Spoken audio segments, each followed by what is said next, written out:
साथियों नमस्कार। आज का हमारा टॉपिक बड़ा महत्वपूर्ण है। पिछले टॉपिक से कम महत्वपूर्ण नहीं है। पिछले टॉपिक में हमने वीडियो में मौलिक अधिकारों के बारे में बताया था और इसके बाद जो आज का टॉपिक है ये राज्य के नीति निर्देशक तत्व यानी directive principle of state policy के बारे में हम इसमें बता रहे हैं। देखिए, जैसा कि आप जानते हैं भारतीय संविधान में दो टॉपिक है, एक मौलिक अधिकार और राज्य के नीति निर्देशक तत्व। इन्हें हम भारतीय दर्शन के रूप में जानते हैं और ये जैसे 12 से 35 तक मूल अधिकार होते हैं और 36 से 51 तक ये राज्य के नीति निर्देशक तत्व के अंतर्गत आते हैं। और इससे ये मान के चलो किसी भी उस परीक्षा में जिसमें ठीक ठाक जीएस का वेटेज होता है निश्चित रूप से एक प्रश्न, और पीसीएस में तो इसमें 2 से 3 प्रश्नों मिलने की संभावना भी रहती है। तो चलो आज हम इसमें प्रारंभ करते हैं। 36 देखिए, 36, 37, 38 कोई ज़्यादा खास उसमें नहीं है। मेन रूप से 39 ऐसे सही चीज़ें निकल कर आती हैं, लेकिन ठीक है चूँकि है तो आपको तो करना पड़ेगा। तो ये 36 में क्या है, राज्य की परिभाषा, कोई दिक्कत नहीं है। आप याद रखिए कि भाई राज्य की परिभाषा। इसके बाद 36, इसके बाद 37 में क्या है, इस भाग में जो सिद्धांतों को है ना, जो भी सिद्धांत है उनको लागू करना, सिंपल सी बात है। इसके बाद अब आता है क्या 38, ये राज्य द्वारा जन कल्याण के लिए चूँकि सामाजिक व्यवस्था को बढ़ावा देना। जैसा कि आप जानते हैं कि ये जो भारत एक कल्याणकारी राज्य है। और एक चीज़ और भी याद रखिएगा कि जैसे मूल अधिकार होते हैं तो मूल अधिकारों को लागू करवाने के लिए आप न्यायालय की शरण में जा सकते हैं, न्यायालय का सहारा ले सकते हैं और उसमें 5 तरह की रिटों के माध्यम से।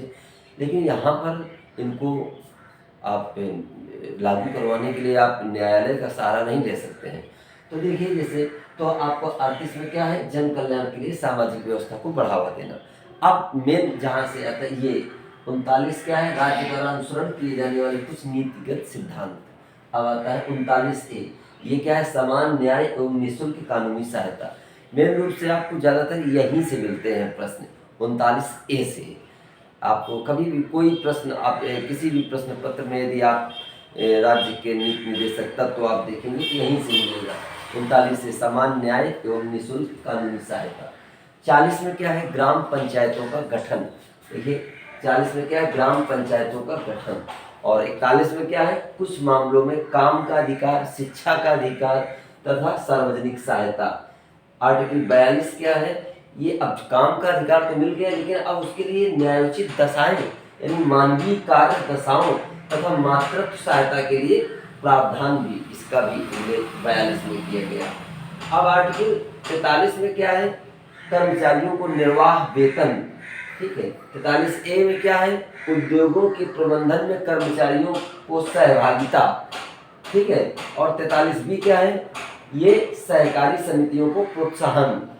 अगला आता है 44। देखो 44 सेम दोनों शब्द है कि ये समान नागरिक संहिता के लिए किया। हालांकि एक ही प्रदेश है जहाँ समान नागरिक संहिता लागू है, ये है गोवा। हालांकि वर्तमान सरकार, केंद्र में जो सरकार है वो पूरे देश में लागू करने के लिए प्रयासरत है और आने वाले समय में ये मुद्दा काफ़ी गर्मा भी सकता है, क्योंकि जानते हो कि मुस्लिम समाज में ऐसी कई चीज़ें हैं जो वो नहीं चाहते हैं कि एक जैसा हो, तो इसलिए ये चीज़ काफ़ी विवादित टाइप की है।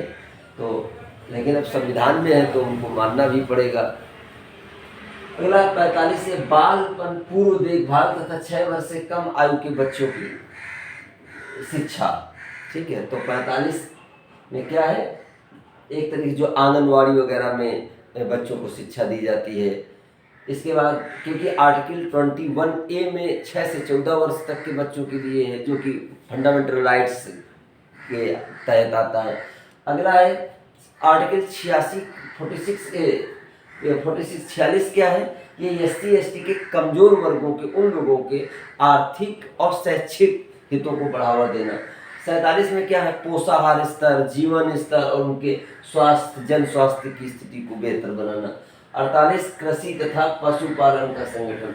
और देखो ये थोड़ा नीचे लिख दिया है, ध्यान रखिए 48A ये क्या है? पर्यावरण संरक्षण, संवर्धन एवं वन्य जीव की सुरक्षा। इसके बाद आर्टिकल 49 क्या है? स्मारकों तथा राष्ट्रीय महत्व के स्थानों एवं वस्तुओं का संरक्षण। आर्टिकल 50 क्या है? न्यायपालिका के का कार्यपालिका से अलगाव। और इसके बाद 51 क्या है? यह है आपका अंतर्राष्ट्रीय शांति एवं सुरक्षा को प्रोत्साहन देना। तो देखिए इसमें सबसे बड़ी बात क्या होती है, जब भी आप ये पढ़ेंगे तो आजकल प्रश्न किस तरीके से, एक तो डायरेक्ट प्रश्न पूछ लेते हैं, दूसरा प्रश्न ये इस तरीके से भी पूछने लगे हैं कि फंडामेंटल ड्यूटीज जो हैं, मूल कर्तव्य, जो 11 मूल कर्तव्य हैं, उनमें से कौन सी चीज़ कॉमन है, इससे भी प्रश्न पूछा जाता है। तो आपको एक एक पॉइंट कम से कम 39A से लेके 51 तक अच्छे से मालूम होना चाहिए।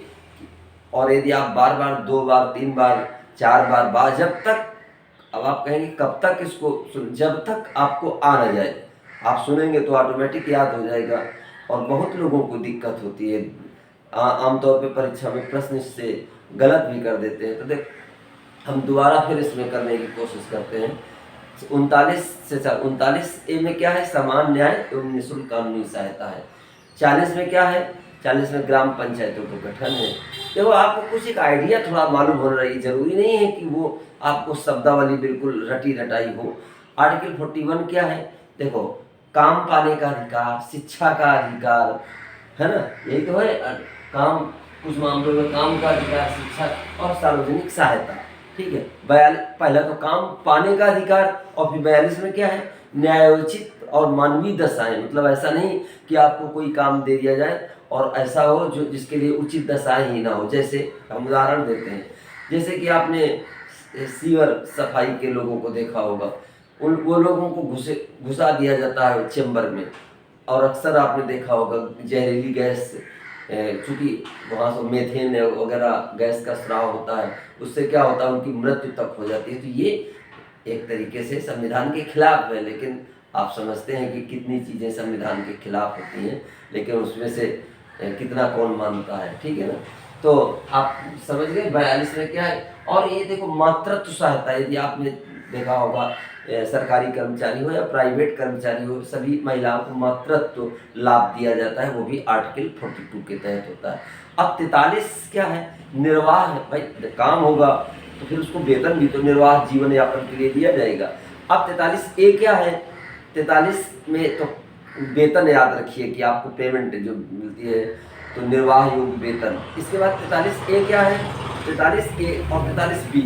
43A के अंतर्गत आपको थोड़ा सा ये ध्यान में रखना पड़ेगा कि पहले क्या होता था, उद्योगों में कर्मचारियों का कोई मैनेजमेंट में कोई सहभागिता नहीं होती थी, तो वो 43A में सहभागिता के बारे में, उद्योगों के प्रबंधन में कर्मचारियों को सहभागिता। इसके बाद 43B क्या है?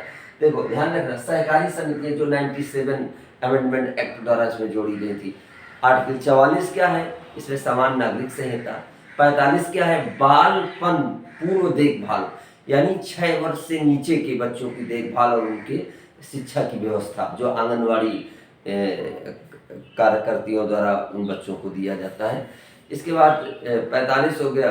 इसके बाद 46 क्या है? 46 देखो SC और ST जो वर्ग है, इनके कमजोर वर्ग के लोगों को शैक्षणिक और आर्थिक हितों को बढ़ावा देना है। इसके बाद 47 क्या है?